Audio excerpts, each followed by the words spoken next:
100 white hoods closed in on every door and window of the Hells Angels bar, torches flickering against the night sky like a declaration of war. Inside, chairs scraped back from tables as bikers reached for chains, bottles, and pool cues, and the first Klansman through the door caught a bar stool square across the jaw before his boots crossed the threshold. What happened in the next 45 minutes would become outlaw biker legend, a story whispered about for decades. What happened in the next 4 hours would become San Bernardino legend, a story whispered about for decades in biker bars from California to the Carolinas. The night 100 Klansmen surrounded a Hells Angels watering hole and learned a lesson that no amount of white robes could protect them from. But we got to back up just a little. Not much. Just enough so you understand how a quiet Thursday night turned into one of the most savage standoffs in outlaw motorcycle history. The Iron Horse Bar sat on a cracked strip of asphalt on the eastern edge of San Bernardino, California.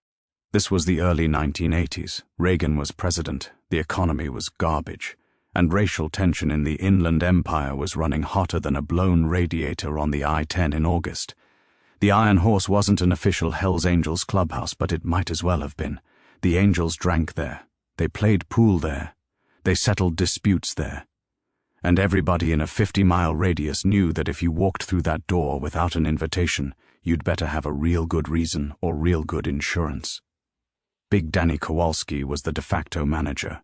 6'4", 260 pounds, arms sleeved in tattoos that told stories most men wouldn't repeat. Danny had been with the Angels since he was 19. He wasn't the chapter president. He wasn't even a sergeant at arms. But Danny was the guy you didn't want to make angry. Not because he was the toughest, though he absolutely was in the conversation, but because Danny was methodical. Danny didn't just fight you. Danny dismantled you. He'd grab your wrist, twist it behind your back, walk you outside, and explain in a very calm voice exactly which of your bones he was about to break and why. Believe me, you did not want that explanation. On this particular Thursday night, there were maybe 15 Angels in the bar. Some full patch members, some prospects, a couple of hangarounds, and a few girlfriends shooting pool in the back. Music was playing, drinks were flowing. The vibe was as relaxed as it ever got in a room full of 1%ers. Danny was restocking behind the bar when the first bottle hit. Now here's what you got to understand about the Ku Klux Klan in Southern California in the early 80s. Most people think of the Klan as a Southern thing. Alabama, Mississippi, burning crosses in cotton fields. But the Klan had been active in California since the 1920s. By the 80s, a particularly nasty faction had established itself in the Inland Empire, recruiting heavily from disaffected working-class white guys who'd lost factory jobs and needed somebody to blame. Their leader was a man named Dale Buckner. Dale Buckner stood about 5'10", had a face like a clenched fist, and wore cowboy boots with steel tips that he was way too proud of. He'd been running his Klan chapter for about 3 years by this point, and he'd built it up to a little over 100 active members.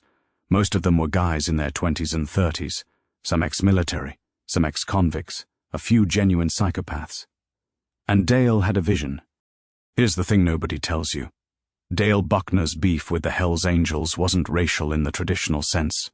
The Angels at that time were an almost entirely white organization. The conflict was territorial. Dale believed his Klan chapter controlled the eastern corridor of San Bernardino. He'd been collecting what he called community dues from small businesses, which was really just extortion with a political pamphlet attached. And the Iron Horse Bar had refused to pay. 3 times Dale had sent guys to the Iron Horse to collect. 3 times those guys came back with fewer teeth than they'd left with. The last time, Danny Kowalski had personally escorted Dale's collector out the back door, sat him on the ground next to the dumpster, and told him that if anyone wearing a bedsheet showed up at the Iron Horse again, they'd be leaving in a bag that matched. That message apparently did not land the way Danny intended, because instead of backing off, Dale Buckner decided to make a statement. A big one. A catastrophically stupid one. I swear this happened. The first brick through the window was the signal. Danny dropped the keg with a thud that shook the floorboards and immediately moved to the broken window.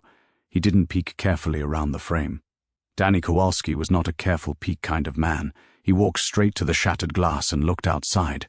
What he saw made his jaw tighten so hard you could hear his molars grind from 6 feet away. The parking lot was full. Not full of cars, full of men. They were pouring out of pickup trucks and vans, at least a dozen vehicles that had pulled in simultaneously from both ends of the access road. Some of them were in street clothes. Some had bandanas pulled up over their faces. A handful, maybe 10 or 12, were in partial clan robes, white fabric billowing as they moved between the trucks, and they were armed, baseball bats, tire irons, chains. Danny spotted at least 3 shotguns. He turned back to the bar. Every angel in the room was already on their feet, beers abandoned, pool cues in hand. The jukebox was still playing Lynyrd Skynyrd, which under different circumstances might have been funny. "We got a situation," Danny said, and those 4 words carried more weight than a presidential address. A prospect named Jimmy Teeth. Don't ask about the nickname, but yes, it involved a fight and a set of dentures. Move to the other window. He counted out loud. 20, 30, 40, I'm seeing at least 40, and they're still coming. "Doors," Danny said. Just the one word. 2 angels moved immediately. The front door got barricaded with the pool table, dragged across the floor with a screech that cut through the music. The back door had a steel crossbar that dropped into brackets on either side. It slammed into place with a metallic bang.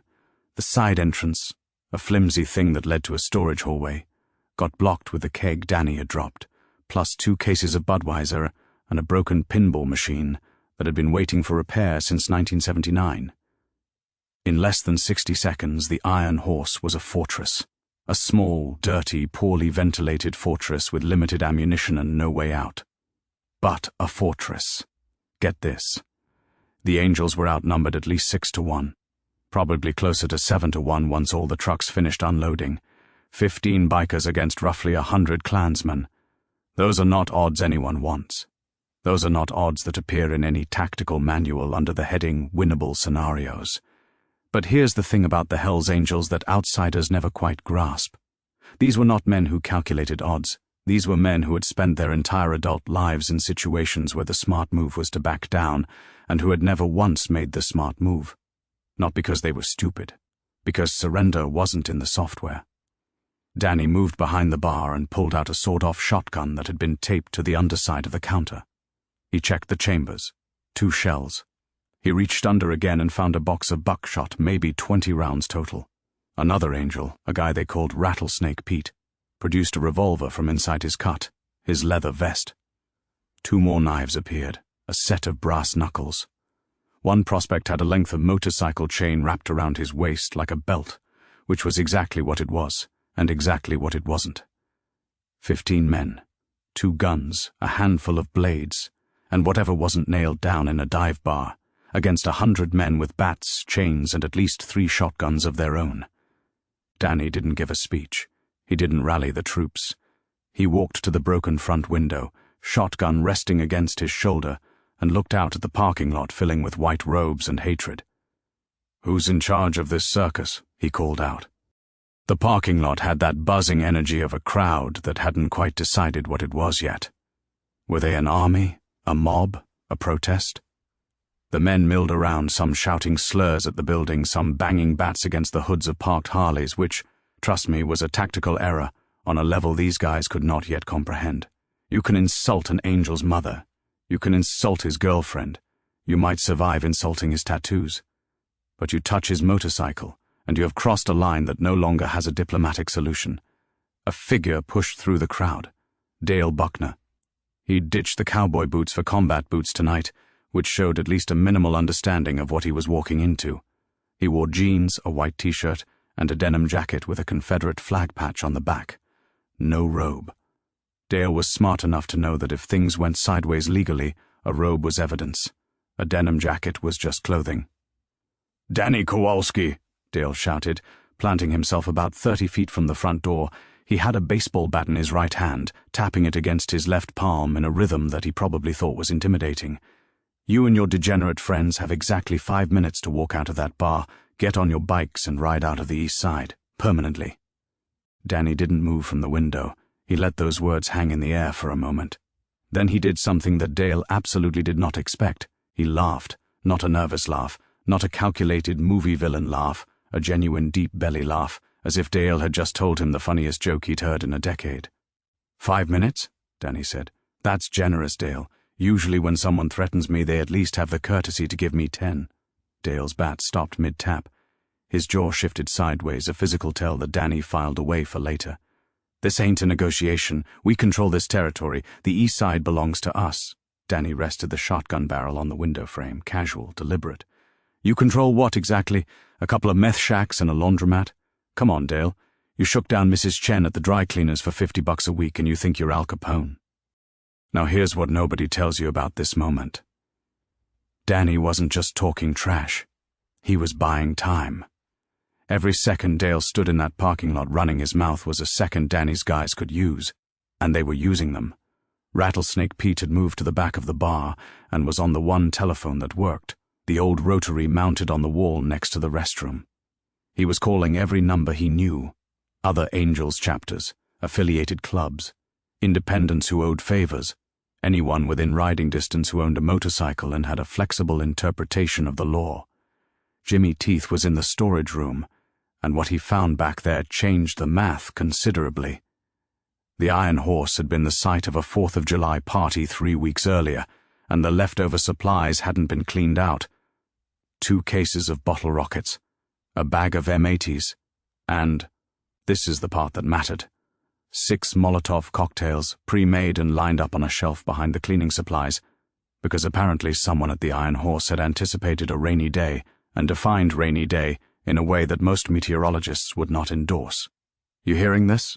Molotov cocktails, on a shelf, next to the Windex. I'm not making this up. Jimmy carried his discovery back to Danny, setting the bottles carefully on the bar. Danny glanced down at them, then back out the window, and the corner of his mouth twitched. Not quite a smile, more like the expression of a chess player who just realized he still had a rook. Outside, Dale was getting impatient. He'd given the 5-minute ultimatum and it had been about 3 minutes and nobody was walking out. His crowd was getting antsy too. 100 men standing in a parking lot at night, amped up on adrenaline and whatever else they'd been consuming on the drive over. That's a volatile situation. Every second of inaction bled a little momentum from the mob. Dale could feel it. "Time's running out, Kowalski," Dale shouted. He turned to his guys and raised the bat over his head. "When I give the word, we go through every window and every door in this dump, and anybody still inside gets what's coming." Danny looked at the 15 men behind him. These were hard men, violent men, men who had collectively served more prison time than most people serve in careers, and every single one of them was grinning. Not the grin of madness, the grin of anticipation. "All right," Danny said, turning back to the window. "Dale, I'm going to make you a counteroffer. You take your boys, you get back in your trucks, you drive home. You never come to the east side again. You never say the words Iron Horse again. You never even think about this bar when you're lying in bed at night. And in exchange, I won't come find you tomorrow. That's the deal. That's the only deal." Now here's what nobody tells you about this moment. Danny wasn't just talking trash. He was buying time. Every second Dale stood in that parking lot running his mouth was a second Danny's guys could use, and they were using them. Rattlesnake Pete had moved to the back of the bar and was on the one telephone that worked, the old rotary mounted on the wall next to the restroom. He was calling every number he knew, other Angels chapters, affiliated clubs, independents who owed favors, anyone within riding distance who owned a motorcycle and had a flexible interpretation of the law. Jimmy Teeth was in the storage room, and what he found back there changed the math considerably. The Iron Horse had been the site of a 4th of July party 3 weeks earlier, and the leftover supplies hadn't been cleaned out. 2 cases of bottle rockets, a bag of M80s, and, this is the part that mattered, 6 Molotov cocktails, pre-made and lined up on a shelf behind the cleaning supplies, because apparently someone at the Iron Horse had anticipated a rainy day and defined rainy day in a way that most meteorologists would not endorse. You hearing this? Molotov cocktails, on a shelf, next to the Windex. I'm not making this up. Jimmy carried his discovery back to Danny, setting the bottles carefully on the bar. Danny glanced down at them, then back out the window, and the corner of his mouth twitched. Not quite a smile, more like the expression of a chess player who just realized he still had a rook. Outside, Dale was getting impatient. He'd given the 5-minute ultimatum, and it had been about 3 minutes and nobody was walking out. His crowd was getting antsy too. 100 men standing in a parking lot at night, amped up on adrenaline and whatever else they'd been consuming on the drive over. That's a volatile situation. Every second of inaction bled a little momentum from the mob. Dale could feel it. "Time's running out, Kowalski," Dale shouted. He turned to his guys and raised the bat over his head. "When I give the word, we go through every window and every door in this dump, and anybody still inside gets what's coming." Danny looked at the 15 men behind him. These were hard men, violent men, men who had collectively served more prison time than most people serve in careers, and every single one of them was grinning. Not the grin of madness, the grin of anticipation. "All right," Danny said, turning back to the window. "Dale, I'm going to make you a counteroffer. You take your boys, you get back in your trucks, you drive home. You never come to the east side again. You never say the words Iron Horse again. You never even think about this bar when you're lying in bed at night. And in exchange, I won't come find you tomorrow. That's the deal. That's the only deal." Dale spat on the asphalt. "You're outnumbered, you dumb son of a—" "I've been outnumbered since I was 14, Danny said, and his voice dropped to something flat and cold. "It never mattered before." That line landed. You could see it land. Dale took a half-step backward before he caught himself. A couple of the guys nearest him exchanged glances, because here's the thing about the Hells Angels' reputation, it wasn't theoretical. Everyone in that parking lot had heard stories. Some of them had personally witnessed what happened to people who crossed the Angels, and standing there in the dark, staring at a shattered window with a shotgun barrel poking out of it, a few of those 100 men were starting to do the math and not liking the answer. But Dale was committed. He'd brought 100 guys out here. He'd made threats. He'd thrown the first brick. If he backed down now, he wasn't just losing face, he was losing his chapter. The clan ran on fear and authority, same as any other organization. The moment the leader flinched, the whole structure wobbled. So Dale made his decision, and it was the wrong one. "Move in," Dale screamed. "Hit the windows, hit the doors, take this place apart." The mob surged forward, 80, 90, 100 men moving toward a building in a wave. The sound was something specific. Boots on gravel, shouts blending into a roar, metal scraping as bats and tire irons dragged across the ground. It was the sound of a stampede with intent. Danny didn't flinch. He raised the sword-off, aimed over the heads of the front line, and pulled both triggers simultaneously. The blast was enormous in the open air. 2 loads of buckshot ripped through the night about 6 feet over the crowd. The sound alone, that twin-barrel thunder, hit harder than any physical blow could have. The front line of the mob didn't just stop. They buckled. Men dropped to the ground instinctively, covering their heads. The guys behind them crashed into the guys who dropped, creating a pileup of limbs and robes and confusion. For about 3 seconds, nobody moved. The parking lot was frozen. Danny cracked the shotgun open, ejected the spent shells, and reloaded. 2 fresh rounds. Click, click. The barrel snapped shut. "That was over your heads," Danny said, his voice carrying across the lot with absolute clarity. "Next one won't be." Now here's the thing. Danny had just fired the only warning shot he was going to fire. And both sides knew it. The question was what happened in the next 30 seconds, because that's how long it would take for the mob to regroup, and once they regrouped, the calculus changed. 100 men can absorb a shotgun blast. Not happily. Not without casualties, but they can do it through sheer numbers, and Danny had 20 rounds total. You do the math. The mob started to reform. Men peeling themselves off the gravel, picking up dropped weapons, looking at each other to see who was going to move first. Dale was screaming from behind the second row, shoving guys forward, calling them cowards, using every slur and insult in his vocabulary to get them moving again. And this is the moment, the exact moment, when the dynamics of the night shifted for the first time.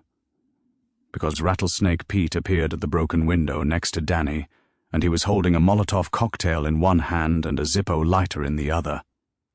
He flicked the lighter, the rag caught, and he threw it, not at the crowd. Pete wasn't trying to burn people alive. He threw it at the nearest pickup truck, a big Ford F-150 that was parked broadside about 20 feet from the front door. The bottle shattered against the hood and flames spread across the engine compartment in a whoosh of orange and blue. The effect was immediate and profound. The guys nearest the truck scrambled backward. The flames reflected in the windows of the other vehicles, creating the illusion that the whole parking lot was on fire. Shadows leaped and danced across the faces of 100 men who suddenly realized that this wasn't going to be the easy smash and grab they'd been promised. Let me tell you something real. This was the precise moment where the night could have gone either direction. The clan could have committed fully, rushed the building, taken casualties, overwhelmed the Angels through sheer numbers. It would have been bloody. People would have died. But mathematically, they probably would have won. Or they could have pulled back, regrouped, come at it from a different angle. They did neither. What happened instead was chaos. The owner of the burning truck, a guy named Harley, which is ironic in ways I don't have time to unpack, broke from the mob and ran toward his vehicle, screaming about his payments. 2 of his buddies followed. Dale screamed at them to get back in line. They ignored him. Another Molotov came flying out of the bar, this one from Jimmy Teeth, and it hit the gravel about 10 feet in front of the mob, creating a wall of flame that separated the front line from the building. Now the Klansmen at the back, the ones who couldn't see what was happening clearly, started pushing forward while the guys at the front were trying to retreat. It was a human accordion. Bodies pressing together, curses flying, somebody's elbow catching somebody else's jaw. The mob was fighting itself. Danny watched this from the window and reloaded the shotgun again. He turned to Pete. "How many more of those bottles?" 4, Pete said. "Space them out. 1 every 2 minutes. Keep them off balance."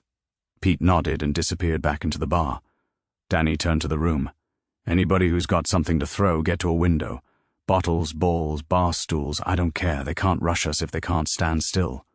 The Angels moved. Pool balls flew through broken windows hard and fast, cracking against skulls and shoulders in the crowd. Beer bottles sailed out in high arcs, shattering on impact.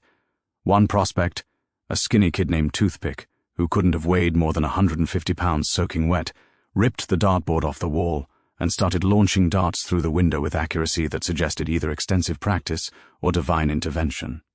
And here's what makes this part of the story important. The Angels weren't just defending, they were dictating the pace of the fight. Every time the mob started to regroup, something flew out of the bar and disrupted them. A Molotov here, a pool ball there. The occasional shotgun blast over their heads when things got too organized. Danny was conducting an orchestra of mayhem from behind a shattered window, and the mob couldn't find the rhythm to mount a real assault. But Danny knew this couldn't last. 20 shotgun shells, 4 remaining Molotovs, a finite supply of pool balls and beer bottles. He was playing a clock, and the clock was not on his side. Unless Pete's phone calls had worked, it had been about 20 minutes since the first brick came through the window. In that time, Pete had made calls to at least 6 different numbers. The nearest Hells Angels chapter was in Riverside, about 40 minutes away on a good day, maybe 25 if you were riding like your brothers' lives depended on it, which they did. Affiliated clubs in Fontana and Redlands had been contacted, even a couple of solo riders who weren't affiliated with anyone but who owed personal debts to guys inside the Iron Horse. The question was whether any of them would arrive in time. Because the ammunition was running low and the mob was starting to figure out the pattern, Dale Buckner had pulled back behind a van at the far end of the parking lot. He was bleeding from a cut above his eye. A pool ball had grazed him, and he was furious. But he was also adapting. You know what? I'll give him this much. Dale wasn't completely brainless. He'd noticed that the Molotovs came at regular intervals. He'd noticed that the shotgun blasts were spaced out, suggesting limited ammo. And he'd noticed that most of the thrown objects were coming from 2 windows, which meant the other sides of the building were less defended. Dale grabbed a cluster of about 20 guys and started moving them around the right side of the building, out of the line of fire from the front windows. His plan was simple: hit the side entrance simultaneously with a frontal assault. Split the defenders' attention, overwhelm one entry point while the other was occupied. It wasn't a bad plan. For a guy with no military training and a head wound, it was actually pretty solid. The problem was that Dale didn't know about the storage hallway. The side entrance that looked flimsy from the outside, the one blocked by a keg, 2 cases of Budweiser and a broken pinball machine. That hallway was about 4 feet wide and 15 feet long. It was a funnel, a choke point. The kind of narrow space where numerical superiority means absolutely nothing because only one or two guys can come through at a time. Danny knew this. Danny had been thinking about it since the first brick came through the window. And Danny had positioned his best fighters, himself, Rattlesnake Pete, and a guy named Crusher McBride who had hands the size of dinner plates, right at the end of that hallway. Mark my words, what happened in that hallway is the part of the story that people still argue about in bars to this day. At about the 30-minute mark, Dale launched his attack. Coordinated, or at least as coordinated as a mob of angry Klansmen could manage. The guys in front charged the main door, slamming against the pool table barricade, pushing it inch by inch across the floor. Simultaneously, the 20 guys Dale had moved around the side hit the storage entrance. The front door team was met by Jimmy Teeth and the remaining Angels, who shoved back against the pool table and swung whatever they had through the gaps.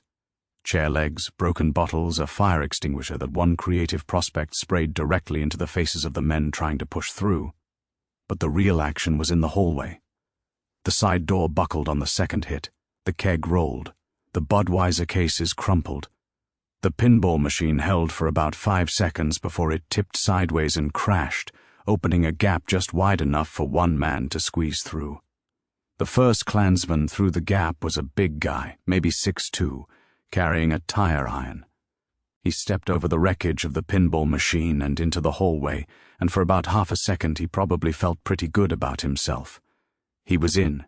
He was through the barrier. The bar was right ahead of him. Then Crusher McBride's fist came out of the darkness and hit him so hard in the sternum that the man's feet actually left the ground. Not a lot, maybe an inch, but enough. He flew backward into the guy behind him, and they both went down in a tangle. The third man through tried to swing a bat in the narrow space. The bat hit the wall, the ceiling, and his own shoulder before it ever got close to Crusher. Crusher grabbed the bat, ripped it away, and used it to sweep the man's legs. He went down. Crusher stepped on him, literally stepped on his chest, and swung the bat at number 4. Here's the thing about that hallway. It was dark. It was narrow. And at the end of it stood 3 Hell's Angels who had been in more fights than most people have had meals. The Klansmen had numbers, but they could only come through one at a time, and each one that came through met the same reception. Danny was behind Crusher, handling anyone who got past the big man, which wasn't many. Pete was further back, acting as the last line, the insurance policy. For about 4 minutes, the hallway was a meat grinder. Men came in, men went down, some crawled back out, some had to be dragged by their friends. The sound was brutal, fists on flesh, bodies hitting walls, grunts and screams bouncing off concrete in a space too small to contain them. Danny took a hit, a wrench to the shoulder that sent a bolt of white pain down his left arm.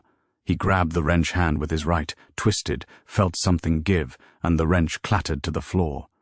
The man who'd swung it tried to retreat, but there were 3 guys stacked up behind him and he had nowhere to go. After the 7th or 8th man went down, the guys at the back of the line stopped pushing forward. Self-preservation is a powerful motivator, even for men who've spent all night psyching themselves up for violence. When you watch 7 of your friends go into a dark hallway and come out bleeding and broken, the hallway starts to look a lot less inviting. Dale's side attack stalled. Completely. The guys at the breach point were literally climbing over fallen bodies to retreat. A couple of them were unconscious and had to be pulled out by their ankles. Crusher McBride stood at the end of the hallway, breathing hard, bat in hand, blood on his knuckles that mostly wasn't his, and waited for the next one. Nobody came. At the front door, the situation was different.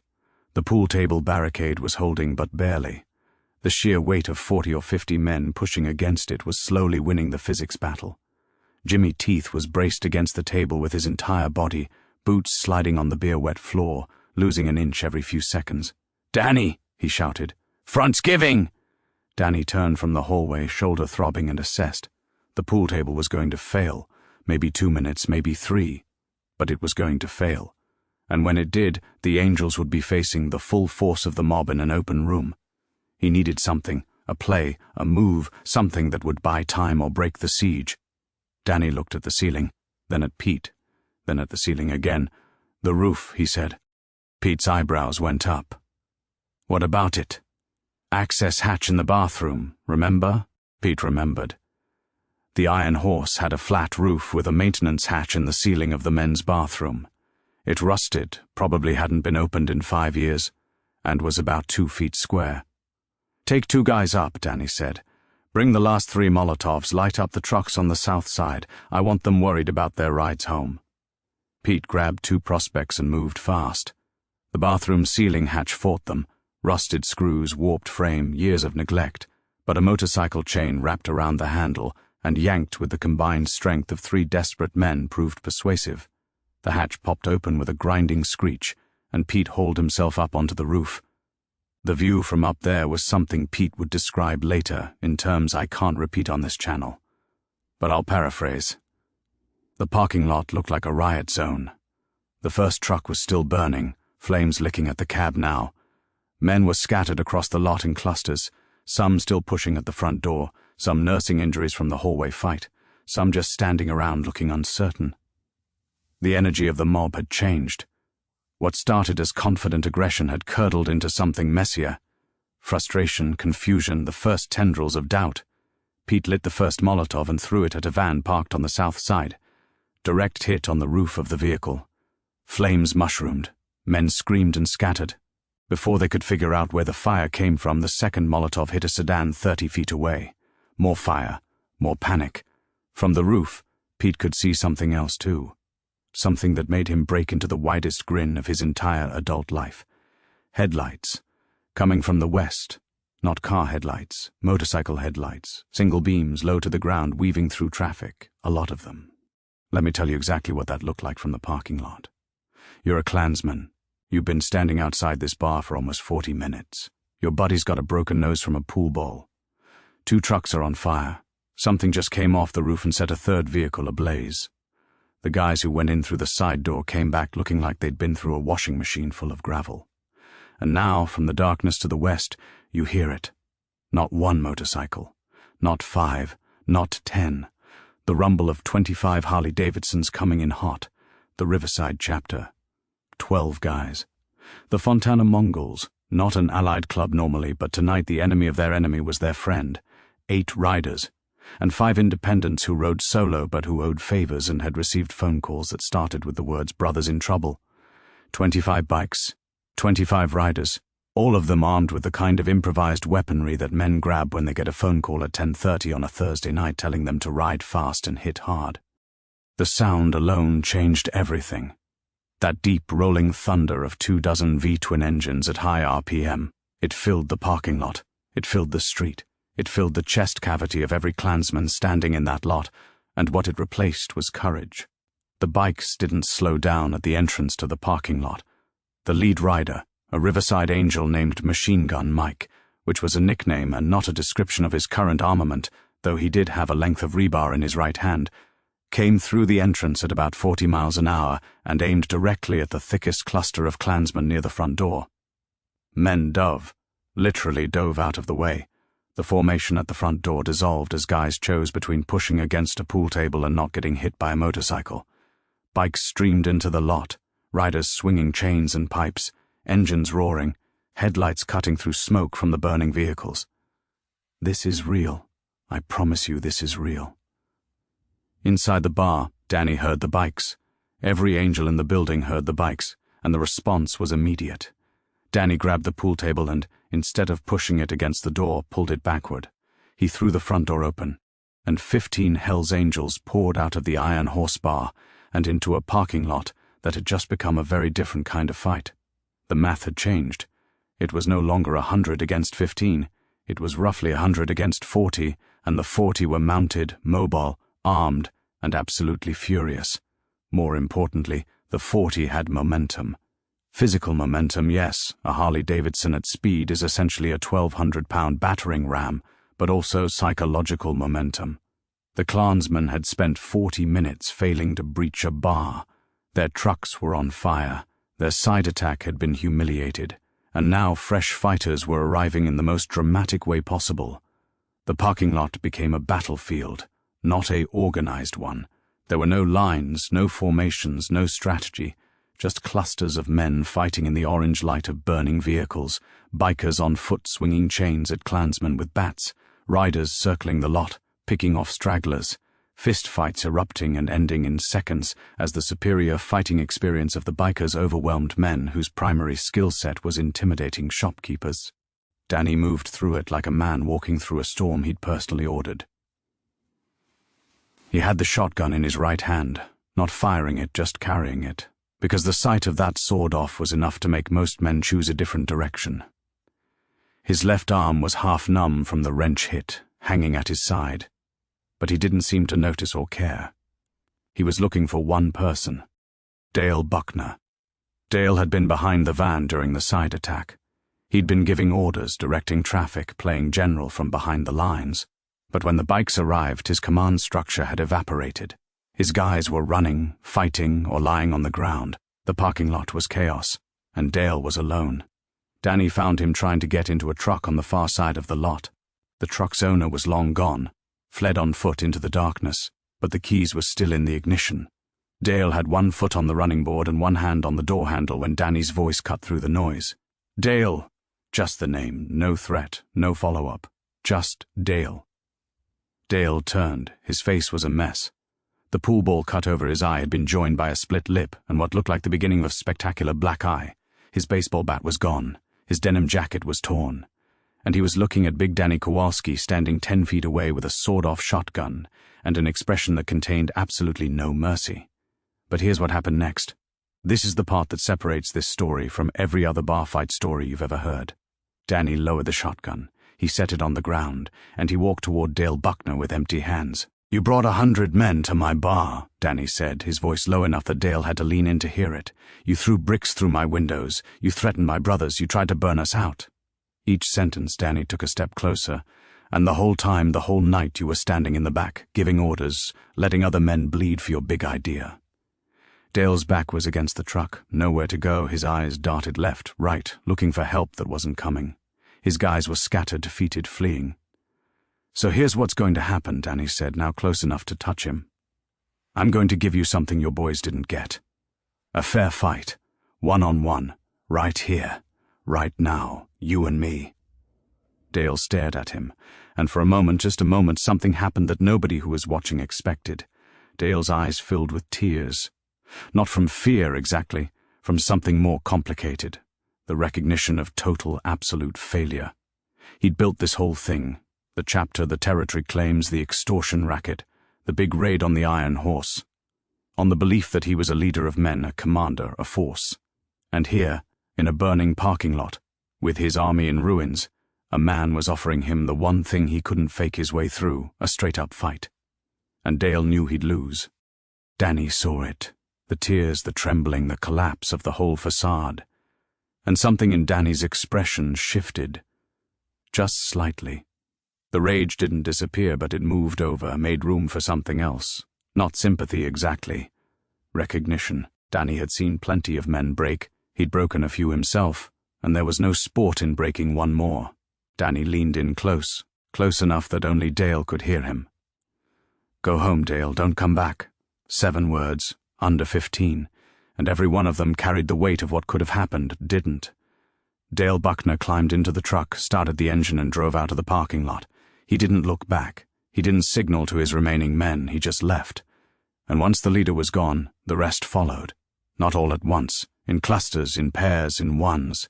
Klansmen dropping their weapons, backing away, getting into whatever vehicles still functioned and driving into the night.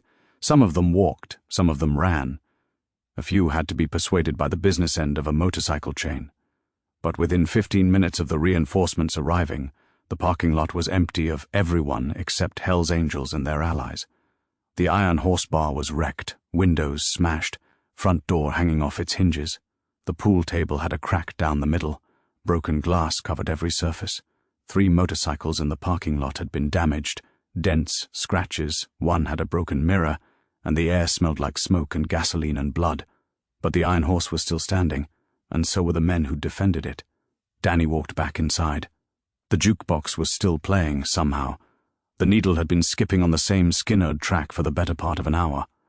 Danny walked over, lifted the needle and set it back at the beginning. The song started over. Danny reached behind the bar, found a bottle of Jack Daniels that had survived the chaos, and poured 15 glasses, one for every man who'd been there from the beginning. Nobody spoke. Nobody needed to. They drank. And right now, if this story hit you the way it should, I need you to do one thing for me. Hit that subscribe button, because stories like this, real ones, raw ones, the kind that don't get told in history books, that's what this channel is about. Subscribe, and I promise you, next time the story's even crazier. Now. Let me tell you what happened after, because the night wasn't over, not even close. Word traveled fast in 1980's San Bernardino. By midnight, every biker bar, pool hall, and late-night diner in the Inland Empire knew what had happened at the Iron Horse, and the reaction was something Dale Buckner had not anticipated when he planned his little raid. The biking community, not just the Angels but clubs across the spectrum, some of whom were technically rivals, saw the attack as a line crossed. You could have your territorial disputes. You could fight over drug trade, over women, over who got to wear what patch in which town. That was business. But an outside group, a political organization, a mob of weekend warriors in bedsheets, rolling up on a biker bar with 100 men, that was an attack on the culture. And the culture would respond.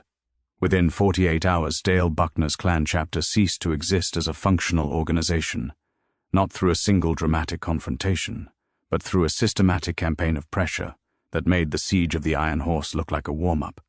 Members' trucks were found with slashed tires. Their meeting spot, a rented warehouse on the industrial side of Fontana, had its locks changed by a landlord who received a very persuasive visit from 2 large men in leather vests. Employers of known clan members received anonymous tips about their workers' weekend activities. Wives and girlfriends received detailed accounts of what their men had been doing on Thursday night. And Dale Buckner himself? Dale Buckner moved, packed up his house in the middle of the night, loaded what he could into the same truck he'd fled the Iron Horse in, and drove east. Some people said he ended up in Arizona. Some said Nevada. A few claimed he went all the way back to Alabama, where his family was from. Nobody went looking for him. Danny had given him a pass, and the Angels honored it. That was the deal. Go home, don't come back. Dale held up his end, so Danny held up his. The Iron Horse bar got repaired. New windows, new door. The pool table was replaced with an even better one, donated by the Riverside chapter as a gesture of solidarity. The pinball machine was never fixed, but nobody cared. It became a monument, dented and scorched, sitting in the storage hallway as a reminder of the night Crusher McBride used it as a doorstop. Danny Kowalski kept running the bar for another 12 years. He never talked about that night publicly. If someone brought it up, he'd change the subject or walk away. The only time anyone ever heard him reference it directly was about 5 years later, when a young prospect asked him what the scariest moment of his life was. Danny looked at the kid for a long time. Then he said, "I wasn't scared, I was annoyed. They interrupted my keg delivery." The prospect laughed. Danny didn't. Because Danny wasn't joking. That, my friends, is the night 100 Klansmen surrounded the Iron Horse bar. That's the night they learned that numbers don't mean anything when the men you're fighting have nothing to lose and everything to prove. That's the night Dale Buckner's empire collapsed in a parking lot full of burning trucks and broken baseball bats. And that's the night Big Danny Kowalski looked at 100 enemies and didn't blink. That's the legend. And now you know it too. So let me finish this. The morning after the siege, Danny Kowalski stood in his parking lot at 6:15 in the morning, holding a cup of black coffee, staring at the damage. 3 burned-out trucks still smoldering near the tree line, broken glass covering the asphalt in a glittering carpet, blood trails on the sidewalk leading in 3 different directions.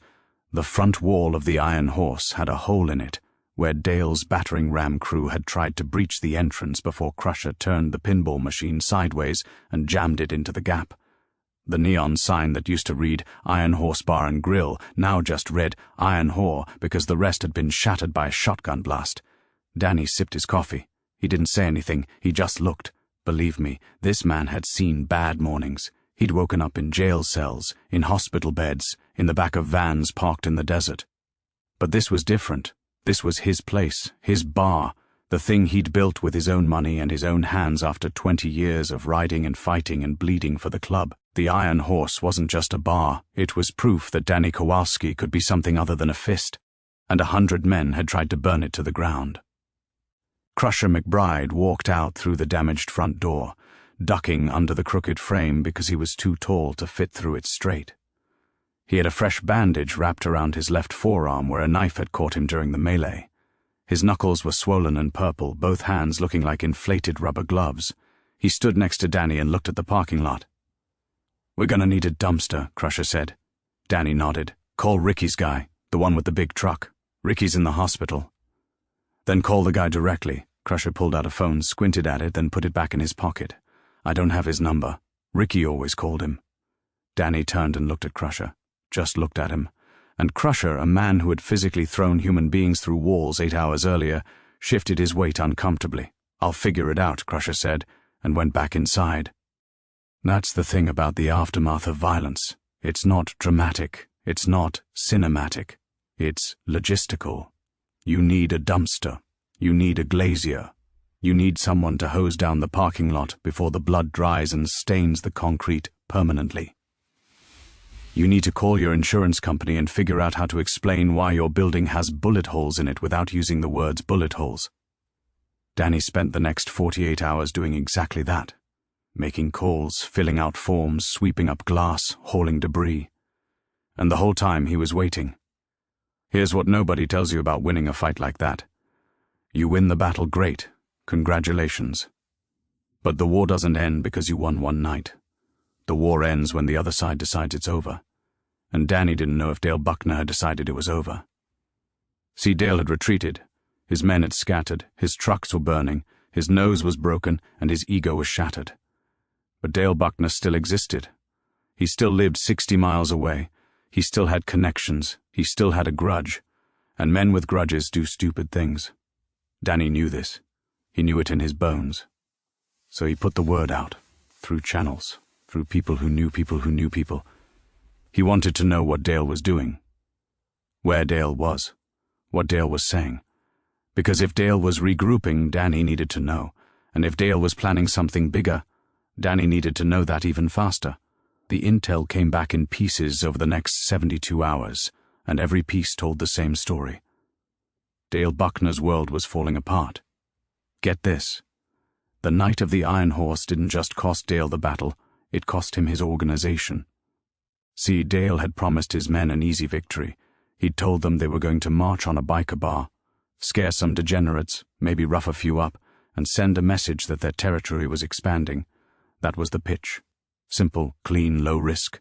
100 men against maybe a dozen bikers caught off guard on a weekday night. What Dale delivered was a catastrophe. His men walked into a coordinated defense run by combat veterans who fought with the focused brutality of men protecting their home ground. At least 30% of Dale's guys went to the hospital that night.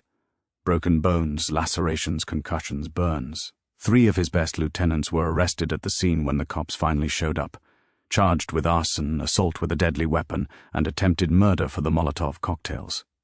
Dale himself barely escaped arrest. He'd been pulled out by 2 of his guys and driven away in a sedan with no headlights, bleeding from his face, before the first patrol car arrived. And here's the part that really gutted him. His men talked, not to the cops, to each other. And what they said wasn't kind. They said Dale had panicked. They said he'd frozen at the critical moment when the bikers counterattacked. They said he'd been the first one to start retreating. They said he'd left wounded men on the ground. Whether all of that was true didn't matter. In organizations built on strength and authority, perception is everything. And the perception was that Dale Buckner had led 100 men into a disaster and then run away from it. Within a week, Dale's inner circle started fracturing. His second-in-command, a guy named Roy Tillman, publicly questioned the decision to attack the Iron Horse at a meeting. Dale tried to shut him down. Roy didn't shut down. Roy stood up and said what half the room was thinking. "You told us it was going to be easy. You told us they were just bikers. You were wrong. People got hurt. People got arrested. And for what? A bar? We didn't even get the bar." Dale's jaw tightened. He stepped toward Roy. But 3 other men stood up with Roy, and Dale stopped. He read the room. For the first time in years, the room wasn't his. I swear this happened. Dale Buckner, the man who had recruited 100 fighters and organized a military-style assault on a biker bar, lost control of his own organization in a church basement in Beaumont, California, 6 days after the Iron Horse siege. Roy Tillman didn't stage a coup. He didn't need to. He just asked questions Dale couldn't answer, and the answers Dale tried to give made him sound weak. The meeting ended with no resolution, but everyone in that room knew the power had shifted. Dale was still the leader on paper. But paper doesn't mean much when nobody's listening. By the end of the second week, Dale's group had splintered into 3 factions. Roy's faction wanted to go legitimate, focus on community organizing, distance themselves from the violence. A smaller faction, maybe 15 guys, wanted to double down, hit the bikers again, harder, with more firepower. And the rest, the majority, just drifted away. They stopped showing up. They stopped answering calls. They went back to their regular lives, their regular jobs, their regular resentments, and they pretended the Iron Horse never happened. Danny Kowalski heard all of this. Every update, every defection, every fracture. And he waited, because Danny was smart enough to know that the most dangerous version of Dale Buckner wasn't the one surrounded by 100 men. It was the one standing alone with nothing left to lose. But Dale never came back. Here's what finally killed Dale's crusade. And it wasn't the Hells Angels. It was a county prosecutor named Linda Chen. Linda had been tracking white supremacist activity in the Inland Empire for 3 years, building cases, collecting evidence, waiting for someone to make a mistake big enough to justify a RICO investigation. The Iron Horse siege was that mistake. Dale's guys had used weapons, they'd committed arson, they'd crossed county lines to do it. And 3 of them, the ones arrested at the scene, started cooperating within 48 hours of being booked. They gave up names, dates, locations, financial records, everything. They gave up Dale. Linda Chen didn't move fast. She moved carefully. She spent 4 months building her case, interviewing witnesses, subpoenaing phone records, mapping the organizational structure of Dale's group. And then, on a Tuesday morning in October, federal marshals knocked on Dale Buckner's door at 5:30 in the morning and arrested him on 17 counts including conspiracy, interstate transportation of weapons for use in civil disorder, and 3 counts of assault resulting in serious bodily injury. You want to know how Dale handled it? He opened the door in his boxers and a white undershirt, looked at the marshals and said, "Took you long enough." Then he turned around and put his hands behind his back without being asked. No fight, no resistance, no grand stand. The man who had organized a 100-person assault on a biker bar surrendered in his underwear without a word of protest. Dale Buckner pled guilty to 7 of the 17 counts as part of a deal that spared him from the most serious charges. He was sentenced to 11 years in federal prison. He served 8. When he got out, he was 59 years old, broke and forgotten. His organization didn't exist anymore. Roy Tillman's faction had dissolved within a year of Dale's arrest. The hardliners had scattered, some of them doing their own prison time for unrelated offenses. The rest had simply moved on. Dale Buckner's empire, built on fear and racial hatred and the promise of territorial dominance, ended not with a bang but with a plea deal and a bus ride to a federal facility in Arizona. Now, here's the thing, and this is the part of the story that people argue about, the part that makes some people uncomfortable. Because the legend of the Iron Horse is a story about the Hells Angels defending their bar against the Klan, and when you tell it that way it sounds clean. Good guys and bad guys. The bikers are the heroes, the Klansmen are the villains, and justice prevails. And in a lot of ways that's exactly what happened. Dale Buckner was a racist who organized a violent attack on a bar, and he got what was coming to him. No ambiguity there. But the Hells Angels weren't civil rights activists. They weren't fighting Dale because they believed in racial equality or because they wanted to make a statement about tolerance. They were fighting Dale because he came to their bar. That's it. He showed up on their turf, threatened their people, and tried to burn down their building. If Dale had attacked a bar in the next town over, the Angels would have watched from a distance and maybe laughed about it. This wasn't ideology versus ideology. This was territory versus territory. And the Angels won because they were better at violence than the Klan, which is a strange sentence to write, but an accurate one. And yet, there's a moment in this story that complicates things, a moment that happened after the battle, after the fires were out, after the wounded were carried away. a moment that Danny Kowalski never talked about, and that only came to light years later when Crusher McBride mentioned it in a conversation with a journalist who was writing about outlaw motorcycle culture in California. This is what Crusher said happened. Around 3 in the morning, while Danny was doing his final walkthrough of the bar to assess the damage, he found a kid. Not a kid exactly. A young man, maybe 19 or 20. White, skinny, sitting on the floor in the back hallway near the bathrooms, leaning against the wall with his knees pulled up to his chest. He had a split lip and a bruise forming on his cheekbone, and he was shaking, not from cold, from fear. Danny stopped. He looked down at the kid. The kid looked up at Danny, and the kid started crying. No tough guy act, no defiance, no clan rhetoric, just a scared kid sitting on a dirty floor in a biker bar, crying because the night had gone wrong in every possible way, and he didn't know what to do next. Danny could have done a lot of things. He could have dragged the kid outside. He could have called the cops. He could have let the boys handle it, which would have meant the kid leaving in an ambulance. Any of those options would have been consistent with who Danny was and what had just happened. But that's not what Danny did. Danny crouched down, slowly, his knees popping because he was 47 and had been in a fight for 4 hours. He crouched down until he was eye level with the kid, and he said something that Crusher, standing at the end of the hallway, barely heard. "Who brought you here?" The kid stammered. My uncle. He said it was gonna be, we were just gonna. Your uncle, one of the guys outside? The kid shook his head. I don't know where he went. He left. I think he left. Danny looked at the kid for a long time. And this is what Crusher told the journalist. This is the part that stuck with Crusher for decades. Danny reached out and put his hand on the kid's shoulder, just rested it there. Firm but not aggressive. And he said, "You got a car?" The kid shook his head again. "You got somebody you can call? Not your uncle. Somebody else. A friend. Your mom. Anybody." The kid nodded. Danny stood up, reached into his pocket and pulled out a quarter. He held it out. "Payphone's by the front door. Make your call. Then walk to the gas station on Route 9. It's a half-mile east. Wait there. Don't come back here. Don't ever come back here. And find better people to follow." The kid took the quarter. He stood up on shaky legs. He walked past Crusher without making eye contact, and he left. Crusher looked at Danny. Danny looked at Crusher, and Danny said, "He's somebody's kid." That was it, 3 words. No explanation, no philosophy, no grand moral statement. He's somebody's kid.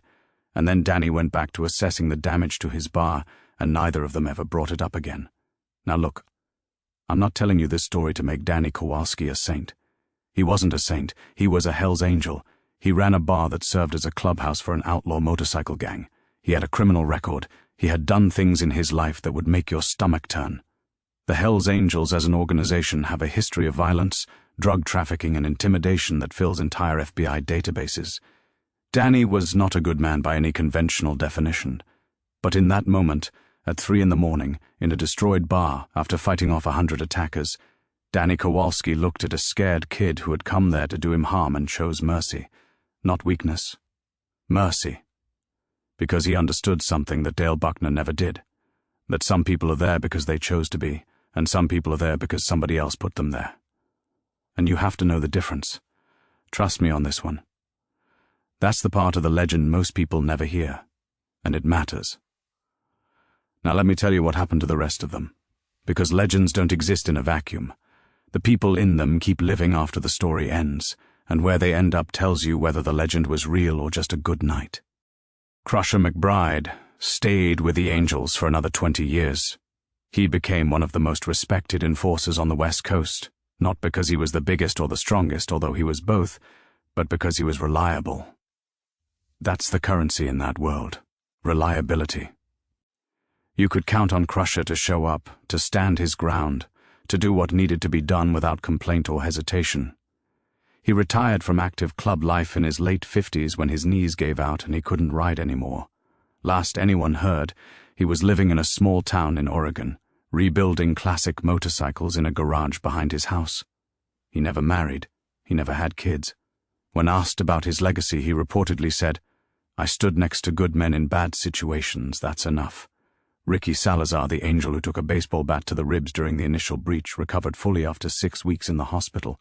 His injuries were severe: 4 broken ribs, a punctured lung, a lacerated spleen, The doctors told him he was lucky to be alive. Ricky told the doctors he'd had worse. He hadn't. But that's what you say when you're a Hell's Angel in a hospital bed and you don't want anyone to see you wince when you breathe. Ricky went back to the club. He rode for another 8 years before a motorcycle accident on Highway 91 put him in a wheelchair permanently. He moved to New Mexico. He opened a tattoo shop. He was reportedly very good at it. Tommy Vasquez, the prospect who had only been with the club for 3 months when the siege happened, earned his full patch that night. Not because of any specific act of heroism, but because he stayed. He didn't run. He didn't hide. He stood at his position by the side window with a tire iron and a roll of duct tape, and he held it for 4 hours against grown men with weapons. A 22-year-old kid with 3 months of prospecting under his belt, and he held the window. Danny personally patched him in at a ceremony 2 weeks later. The only thing Danny said during the ceremony was, "Tommy held the window." That was it. Everyone understood what it meant. Tommy went on to become a chapter president himself, running the San Bernardino chapter for 9 years before retiring. He's still alive. He still rides. He still doesn't talk about that night unless you earn his trust first, and even then he keeps it short. And Danny. Let me tell you about Danny. Here's the truth about this. Danny Kowalski kept running the Iron Horse Bar for another 12 years after the siege. 12 years of pulling taps and mopping floors and breaking up fights and closing out tabs at 2 in the morning. 12 years of the same bar, the same parking lot, the same neon sign that he finally got fixed, all the letters this time. He became a fixture in that part of the county. Not famous, not notorious, just there. The big guy behind the bar, who poured heavy and didn't smile much, but would give you the shirt off his back if you needed it, and weren't stupid about asking. He never talked about the night of the siege publicly. That part I already told you, but I didn't tell you why. It wasn't modesty. Danny wasn't modest. He had an ego, same as any man who's fought his way through life on his own terms. It wasn't secrecy either. He wasn't hiding anything. Everybody who needed to know already knew. The reason Danny never talked about it was simpler than that, and I think this is important. Danny didn't talk about the siege because to him it wasn't special. It was Tuesday. That's literally what he called it. Tuesday night. Because it happened on a Tuesday, and Danny Kowalski had been in so many fights, so many confrontations, so many situations where the odds were bad and the stakes were real, that 100 Klansmen showing up at his bar was just another Tuesday. Not the worst one. Not the best one. Just another one. And you know what? I think that's what made him dangerous. Not his size, which was considerable. Not his experience, which was extensive. Not even his willingness to fight, which was absolute. What made Danny Kowalski dangerous was that he genuinely did not see 100 men with baseball bats and Molotov cocktails and torches as anything worth getting excited about. He processed it the same way you'd process a traffic jam. Annoying, inconvenient, something to deal with. And then you move on. That's not bravery. Bravery is being scared and doing it anyway. What Danny had was something else. Something rarer. He had a total bone-deep certainty that he could handle whatever came through the door, not because he was invincible. He wasn't. He'd been hurt before. He'd been beaten before. He'd been in situations where he thought he might die. But he'd survived all of them. And survival, compounded over decades, creates a kind of calm that looks from the outside almost indistinguishable from indifference. The prospect who asked him about his scariest moment didn't understand the answer. He laughed because he thought Danny was being funny. But Danny wasn't being funny. Danny was being literal. The scariest part of that night, the part that actually bothered him, was that the keg delivery was interrupted, because kegs were money, and money was the bar, and the bar was everything Danny had built. The clan? The clan was a problem that solved itself because Danny and his men were better at violence than the clan was at organizing it. But a missed keg delivery meant calling the distributor in the morning and rescheduling and maybe not having enough Budweiser for the weekend crowd. That was a real problem. That was an actual inconvenience. You can't teach that mentality. You can't train it. You either have it or you don't. And Danny had it because he'd earned it the hard way, one fight at a time, one scar at a time, over 30 years of a life that most people wouldn't survive for 3. Danny Kowalski died in 2014. Heart attack. He was 63 years old. He died in the back office of the Iron Horse Bar at 4 in the afternoon on a Saturday.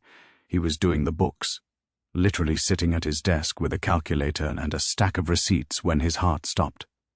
The bartender on duty, a guy named Phil who'd been working for Danny for 7 years, found him slumped over the desk 20 minutes later. The calculator was still on. The receipt tape was still running. Danny Kowalski died the way he lived, in his bar, doing his job, not bothering anybody. The funeral was something to see. Over 300 angels showed up from chapters across 5 states. They rode in a procession that stretched for 2 miles down the highway, the sound of the engines so loud that people in the nearby town closed their windows and came outside to watch.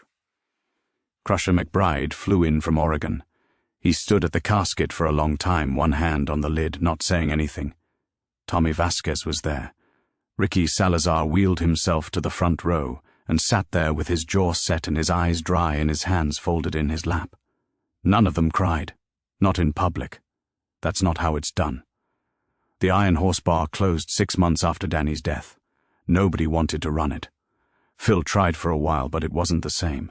The place was Danny's, and without Danny, it was just a building with a liquor license and a dented pinball machine in the storage hallway. Phil locked the door in March 2015 and handed the keys to Danny's sister, who sold the property to a developer. The building was demolished in 2016.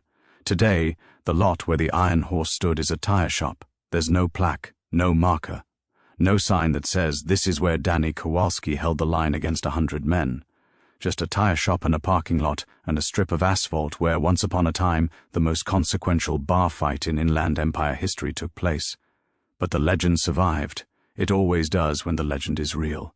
And if you've made it this far, if you've listened to this entire story from the first punch to the last receipt, then you're part of it now. You carry it. You tell it. That's how legends work. They don't live in buildings or on plaques or in newspaper archives. They live in the telling. In the moment someone leans across a table and says, "You ever hear about the time 100 Klansmen tried to take a biker bar?"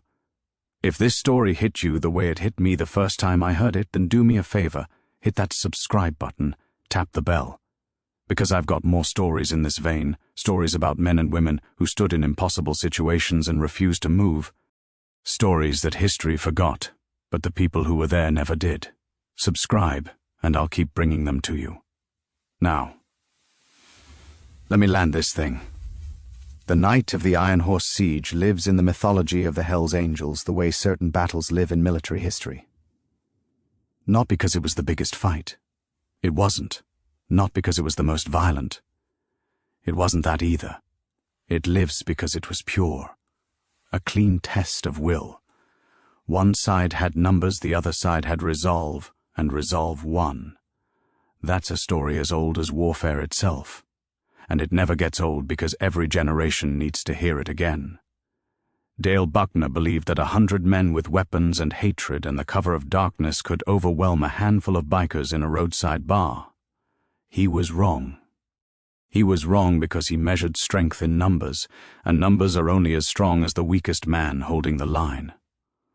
When Danny Kowalski broke Dale's nose in that parking lot, he didn't just break a bone.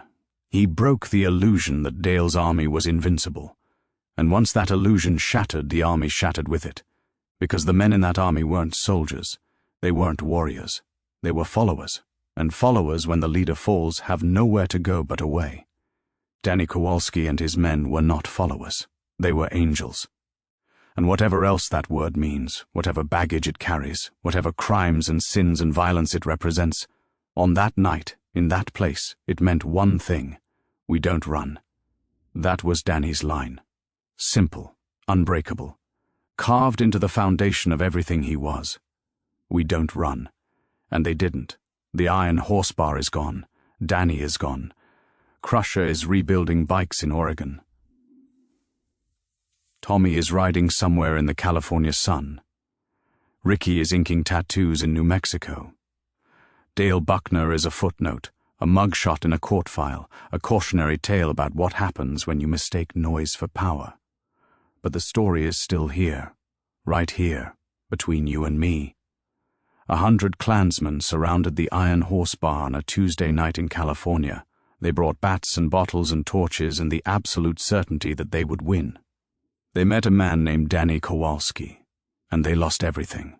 That's the legend, not just the night, the man, the bar, the quarter he gave to a scared kid, the coffee he drank the next morning while standing in a parking lot full of ash, the 12 years he kept pouring drinks in the same building where he'd fought for his life, the calculator still running when they found him at his desk.